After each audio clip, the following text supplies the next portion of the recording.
स्वतंत्रता। स्वतंत्र मतलब आपके अपने काम करने का तरीका, आपके अपने काम की प्रणाली। स्वतंत्रता अपने आप में एक बहुत ही बड़ा और विराट शब्द है, जिसकी व्याख्या कर पाना इतना आसान तो नहीं है, बट फिर भी मैंने छोटी सी कोशिश करी है।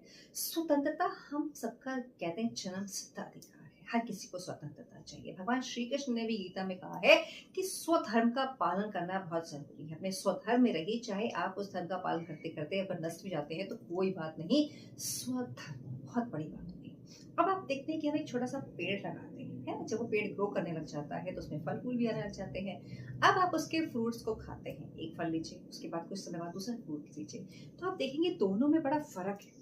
एक शायद मीठा हुआ है, शायद खट्टा हुआ है, शायद कड़वा होगा। तो अब आप देखिए कि जड़ वही थी, मिट्टी वही थी, पेड़ वही था, पर दोनों में डिफरेंट क्या था? ये था दोनों का स्वतंत्र, है ना? जब वो ग्रो कर गया, क्योंकि जो भगवान श्री कृष्ण ने गीता में उपदेश दिया है वो किसी धर्म का नहीं है, वो प्रकृति के हर धर्म में मिलेगा। हर एक चीज में अगर आप देखेंगे तो वहां वो चीजें नजर आनी शुरू हो जाएंगी। तो यहाँ पे देखिए कि दोनों का तंत्र अलग अलग है। तो यहाँ मैसेज हमें क्या मिल रहा है कि हर किसी को अपने तरीके से ग्रो होने दीजिए, क्योंकि जैसे आप किसी के ऊपर अपना तंत्र लगा देते हैं, आप अपना चीजें लागू करने लग जाते हैं, वहां आप खुद भी स्वतंत्र नहीं रहते। सेकंड एग्जांपल ले लेते हैं, आप अपने घर में मेड रखते हैं, है ना? सोचते हैं कि मेड आ जाएगी तो आप फ्री में काम करेंगे, लेकिन होता क्या है, आप उसको देखने लग जाते हैं, उसको रोकने लग जाते हैं, ऐसे करो ऐसे करो ऐसे करो। तो यहाँ पे आपने उसकी जो फ्रीडम थी वो तो खत्म करी, अपनी खुद की भी खत्म कर ली, तो स्वतंत्रता नहीं रह गई। तो स्वतंत्रता का मीनिंग है कि खुद किसी को जो है आपको बांधना नहीं है।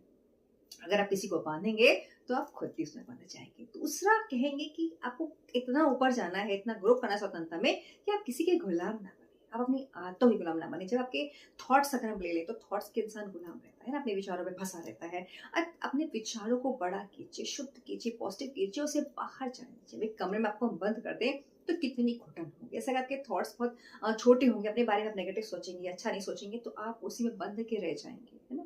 और फिर वो घुटन महसूस होगी, आपको लगेगा कि मैं कहीं चला जाऊँ, मुझे अच्छा नहीं लग रहा, अंदर से जो फीलिंग है वो अच्छी नहीं आएगी। तो यहाँ सेकंड मैसेज हमें क्या मिल रहा है कि अपनी जो पावर है, जो आपकी सोचने की शक्ति है, जो विचार है, उनसे ऊपर उठिए और विचारों में किसी भी गलत चीज में आपको गुलाम नहीं बनना है।